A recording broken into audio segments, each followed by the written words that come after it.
Hello. I don't think I actually introduced myself in my first video, so hi, I'm Robin. I am a non-binary person, which is what this video is going to be about, but we'll get into that later. I am also a lesbian, and I find that there's a lot of lack of just like knowledge in the community about both of those two things. There are a lot of misconceptions too, and I hope that with this channel I can kind of clear some of those up and maybe make some jokes if I'm feeling it, but don't count on that one. They might be bad. I'm sorry. Anyway. Yeah, I wanted to create a video that I hope will help someone who is in the position that I was in, like 5 years ago or 10 years ago, where you just maybe you feel a little bit disconnected from gender or the concept of femininity or masculinity. I'm going to be talking about this from my perspective as someone who kind of felt pressure to fit into there's kind of a stereotype of being non-binary where you're just like very androgynous, like the most androgynous person, and I found that like that's not really very accurate. I don't know. I think there's just a lot of misconceptions. I think a lot of non-binary people present in very different and expansive ways because gender is a spectrum, it's not a straight line. So I thought that this video would maybe help some people out with understanding their identity and just getting more in touch with yourself. I think that even if you are the most cis, most straight person who has ever walked this goddamn fucking earth, it's good to check in with yourself anyway and be like, how do I feel about my gender? How do I feel about how I present in the world? How do I feel about my sexuality? Because all of those things are fluid, they can change at any time, and I think it's important to know that you are allowed to present however you feel most comfortable presenting. I think that's something that is said a lot, but there are still a lot of different barriers in different areas like school and work that kind of prevent us sometimes, or feel like they prevent us at the very least, from presenting in the exact way that we want. But I am here to tell you, as someone who has made it my main priority to do that over the last few years, it's very freeing once people see how you actually want to be presented, and once you do that every day and once people see it every day, it feels very freeing. I feel much more in touch with myself than I ever have been before. And I think it's just alleviated a lot of pressure. So yeah, that's what I want to talk about today. To begin, it might be helpful for me to kind of explain my timeline of events and just like how I got here, and in general, like how I realized that I was non-binary. When I was younger, from my earliest memories, I almost didn't understand the concepts of like female and male gender roles. I understood like femininity and dressing like a girl and masculinity and dressing like a man, but I didn't understand like female and male gender roles until I was way too old for that to still be the case. I probably was like genuinely 12 or 13 when I fully realized like, oh, most women present this way and are expected to take on these roles in society, and the same for men. It didn't really connect in my brain. I didn't understand it when I found out, and when I did understand it, I didn't like it. I didn't want to be a part of that, but I wasn't, at the time when I was 12, 13, as online as I am now, and I didn't really understand that being non-binary or gender fluid or anything like that was an option until probably when I started college when I was 18, around that time, maybe a little earlier than that, like late high school, but I was like 16 or 17 when I started like researching on that. And I remember the first time that I ever heard anything about it, I had such a strong visceral reaction. I felt the same way the first time I learned about trans people, which was around that time, maybe a little bit earlier than that. Probably when I was 15, 16. But when I learned that trans people were a thing and could exist, and when I learned that non-binary people were a thing and could exist, I felt such a strong emotion that at the time was so overwhelming I couldn't even really identify it. I kind of just pushed it to the back of my mind because I was like, I can't do this right now. I have to take a math test, man. I can't do it. So it stayed in the back of my mind for 3, 4 years, maybe 5. This time of my life is a little bit blurry. I don't remember a whole lot of specific dates, but probably about 4 years. For about 4 years, it just stewed in the back of my mind. And I am someone who has always presented very femininely, like to the point where it was almost impossible for me to imagine being non-binary because I am just like, I mean, I have pink hair, I'm wearing makeup, I'm wearing earrings, I'm wearing just a sweater today, but I wear a lot of and did wear a lot of dresses and skirts, sometimes heels. I just presented so femininely on every level, visually. We'll get to non-visual aspects in a minute, but visually, I presented in a very feminine fashion.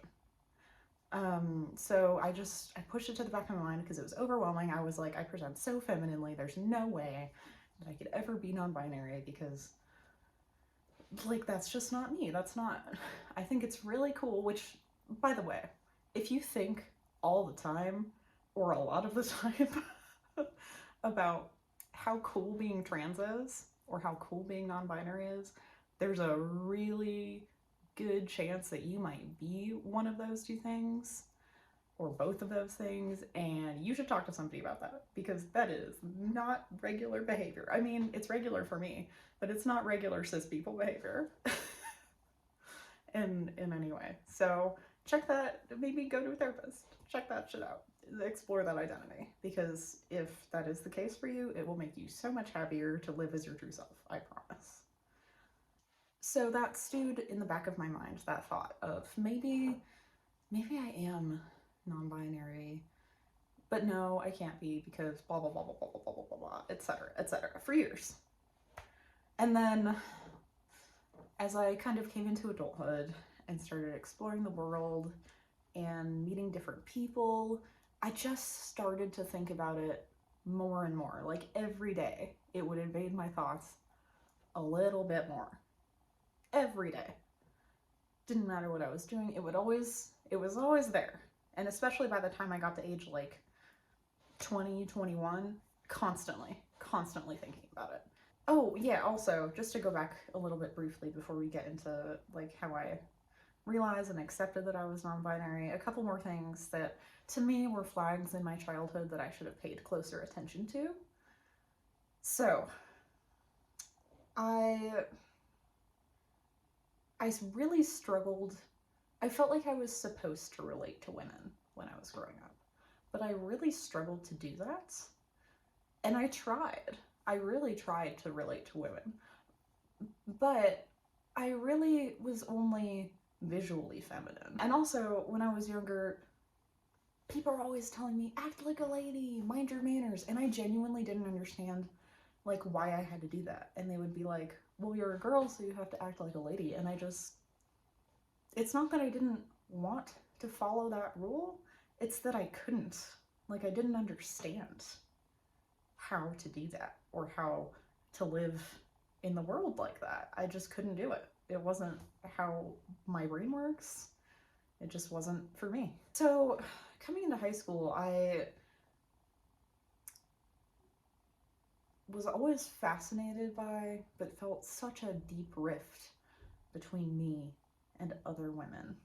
I never felt like we were the same. I never felt like we were on the same wavelength, and I just felt even more disconnected from men.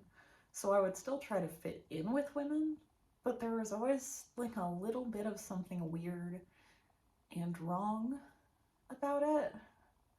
And I hope that other trans and non-binary people, if you ever watch this video, like have a similar experience. I would love to know if you want to share, like just feeling ultimately so disconnected from cis people in general that it feels like even if you're in a room full of people, like it's like it feels like almost like they're all looking at you, even though they're not.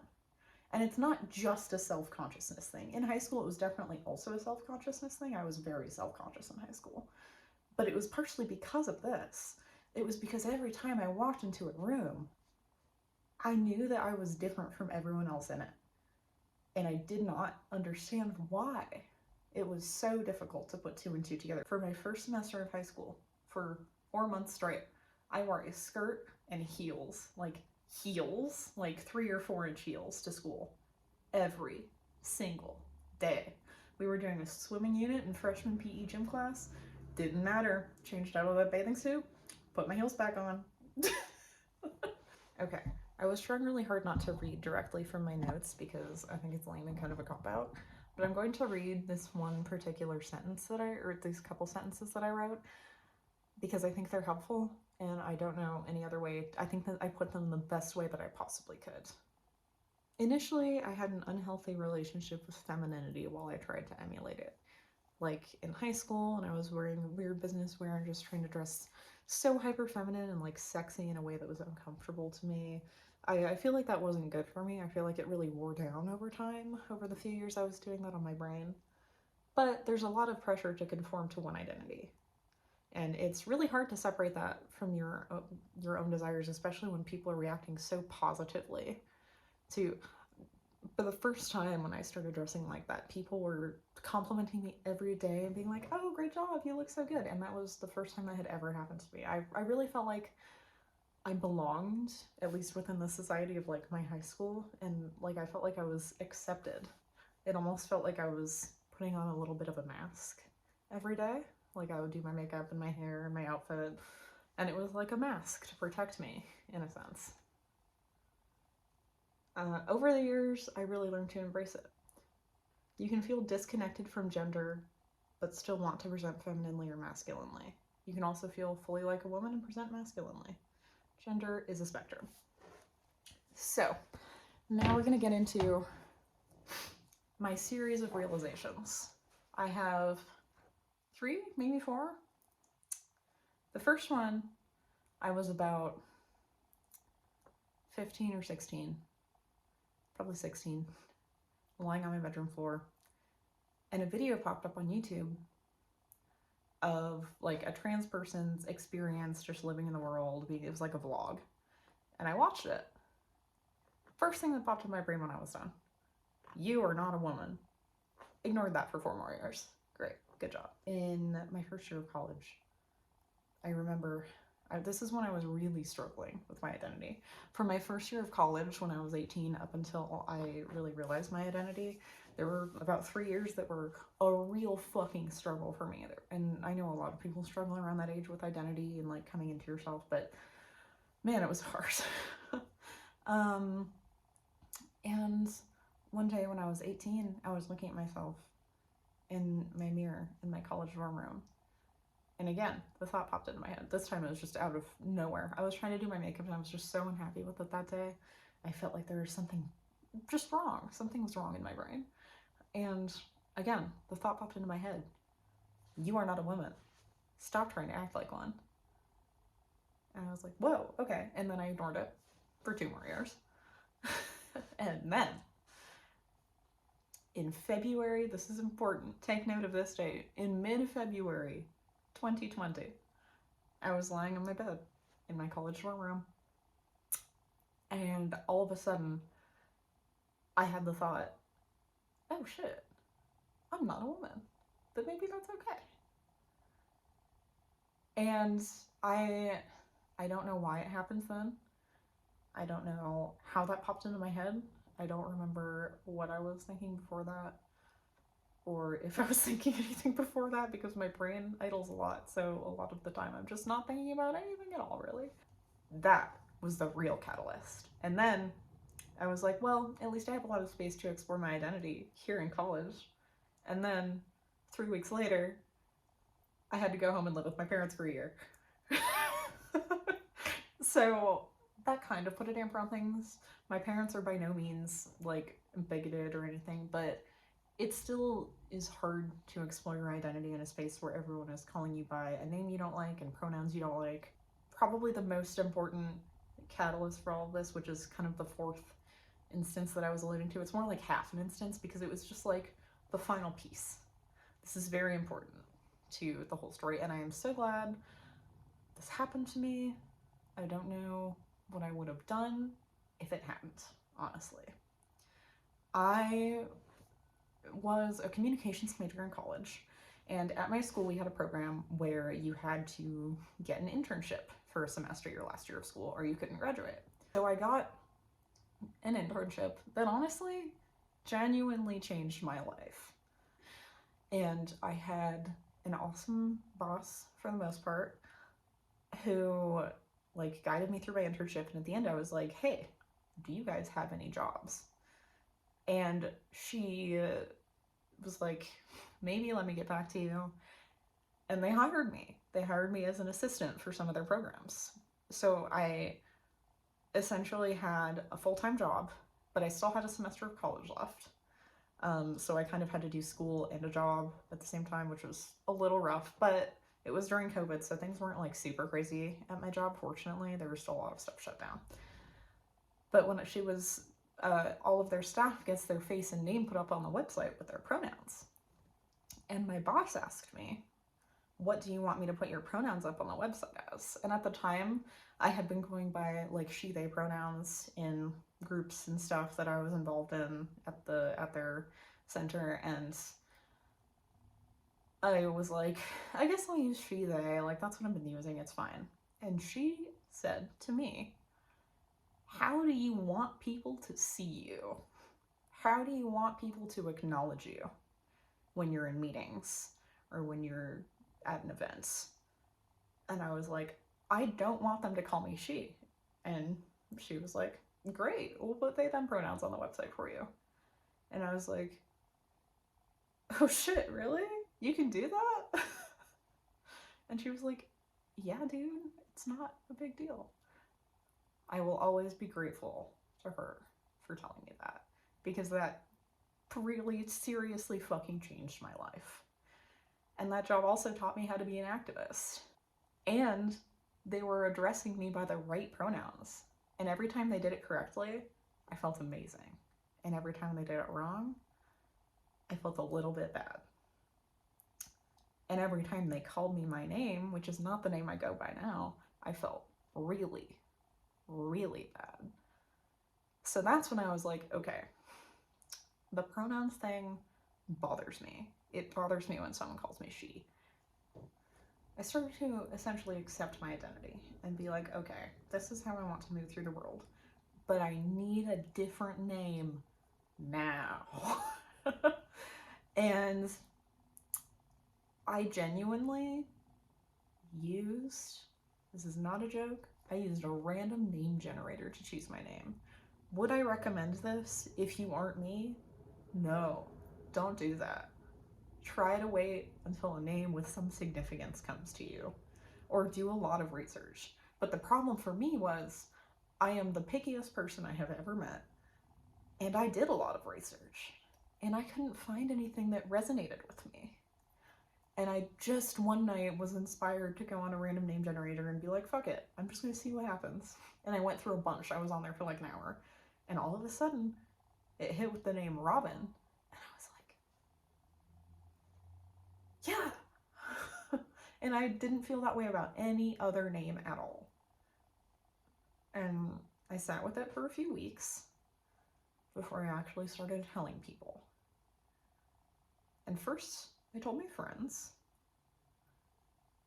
then I told my close family, and then I changed my name on all of my social media and profiles and like work stuff, etc. So it kind of happened in phases. But one day it just hit me. I was like, I can't live with this name anymore and I have to change it. It bugs me so much whenever anybody calls me by this name, even more than the pronoun thing. And the pronoun thing does bug me. So it was hard for me to find content that was created by non-binary people who present in a very feminine way. A majority of non-binary people that I have found on YouTube, and I have looked, present in an androgynous or more masculine way. And I just hope that I can be a positive, kind of feminine aligned, non-binary representation here on the internet that we are all forced to live on. Because I think it's important. When I first came out as non-binary, I felt so much pressure to dress androgynously, even though I didn't really want to. I did a little bit at first. I was like, I should probably explore this facet of my identity because a lot of non-binary people find comfort in dressing this way. And it didn't feel like me. It felt like it was someone else's version of me. Like, it felt like if a random one of those like AI art generators generated a picture of me, if I just put me as a non-binary person, like, it didn't feel good to me to wear a binder every day or even a compression top. I did that for a while. For a while, every day I wore a binder or a compression top or at least like a highly compressive sports bra.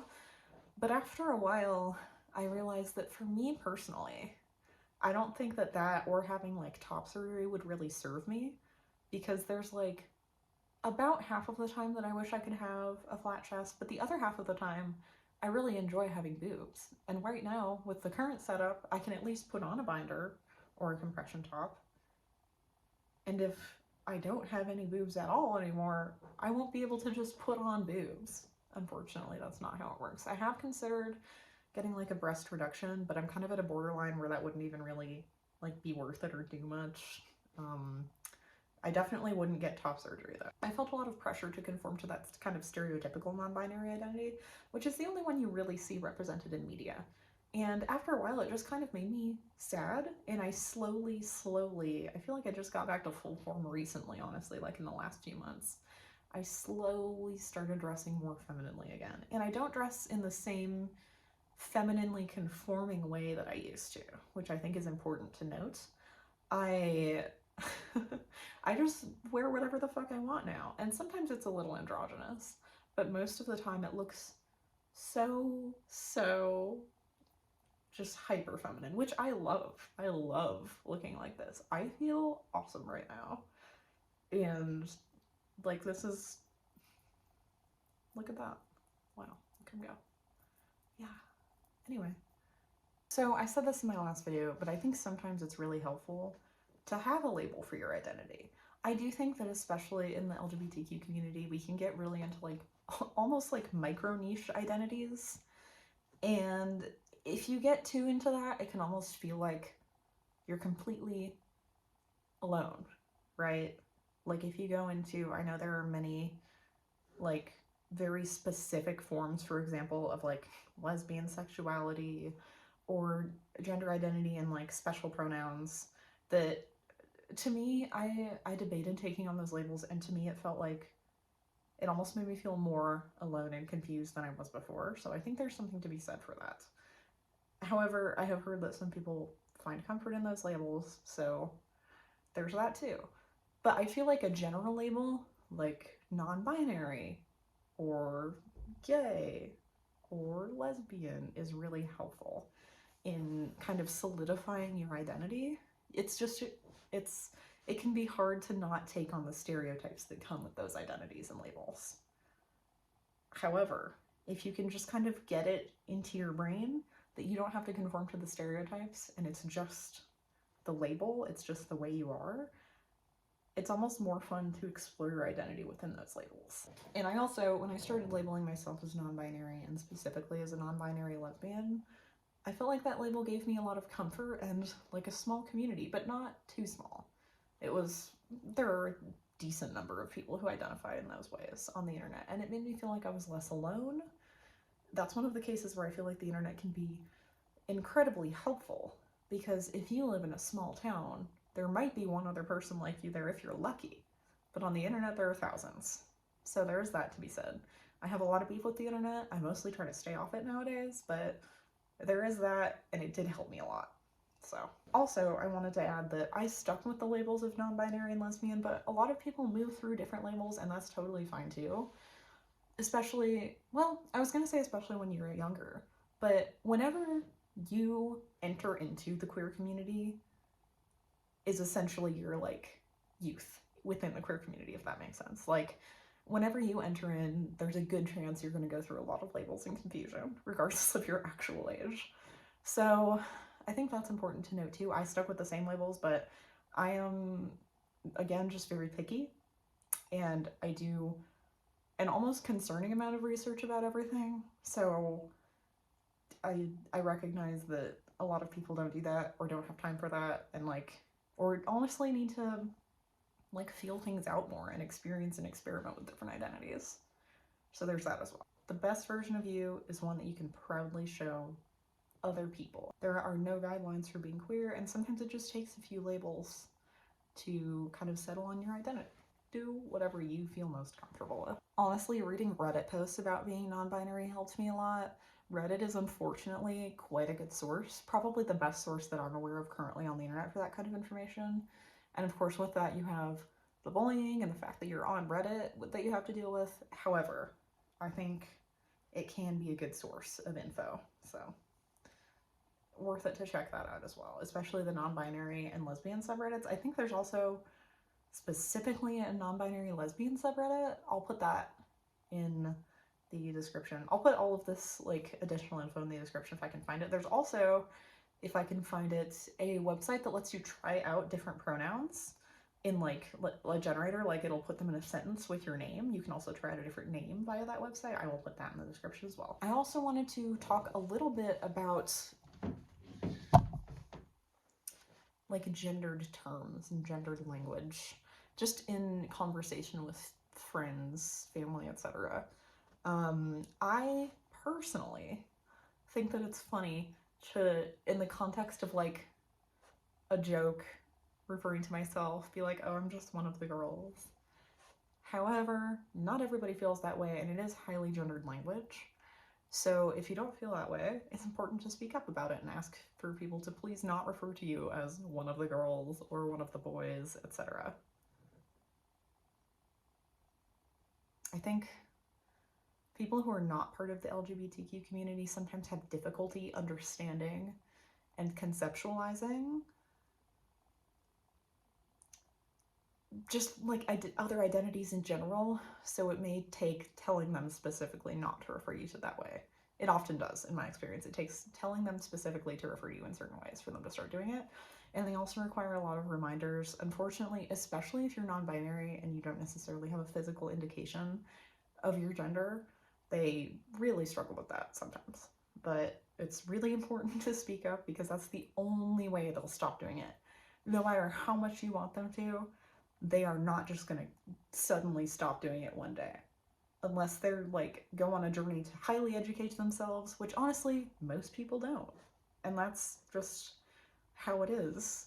You just gotta, hopefully one day it'll be easier, but currently in 2024, you just gotta really fucking hammer it home, and don't be afraid to hammer it home.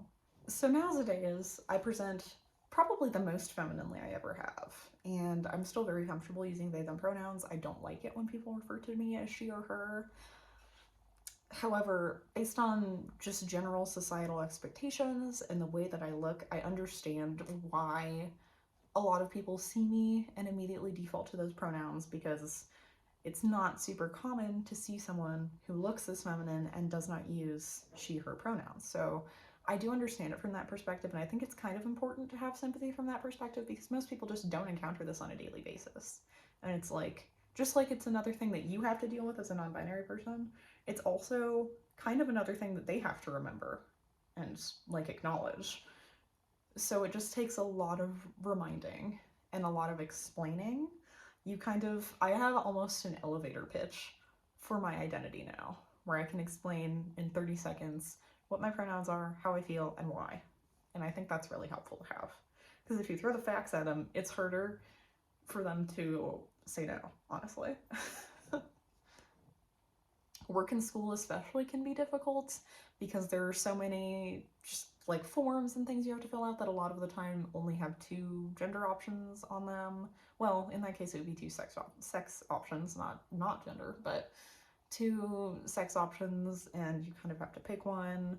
Or just gendered language in general is most prevalent in workplaces and at school. I've found it's much easier with my friends and family.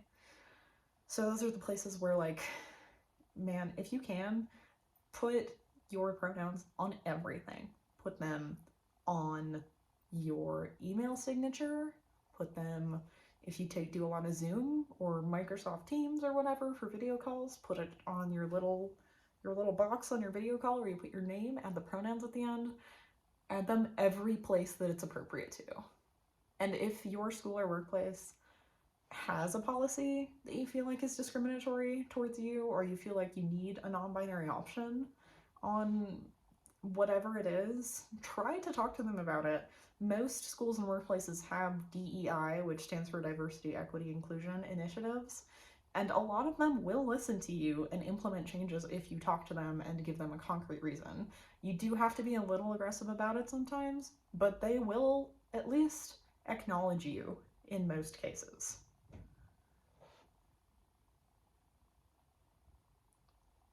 Yeah, ultimately, what I wanted to say with this ending of this video is just do your best to advocate for yourself. I know it's fucking hard out there right now. I know there's a lot of scary shit happening, especially in regards to trans and non-binary rights, and especially in the South in particular. I know that it's not easy, but the only thing that we can really do besides vote at this time is advocate as hard as we can for ourselves and make wider society see that we are not going anywhere and that we deserve to be respected on the same level as everybody else. If you watched this entire video, thank you so much, and I will have another one up in a week or two, hopefully. Bye.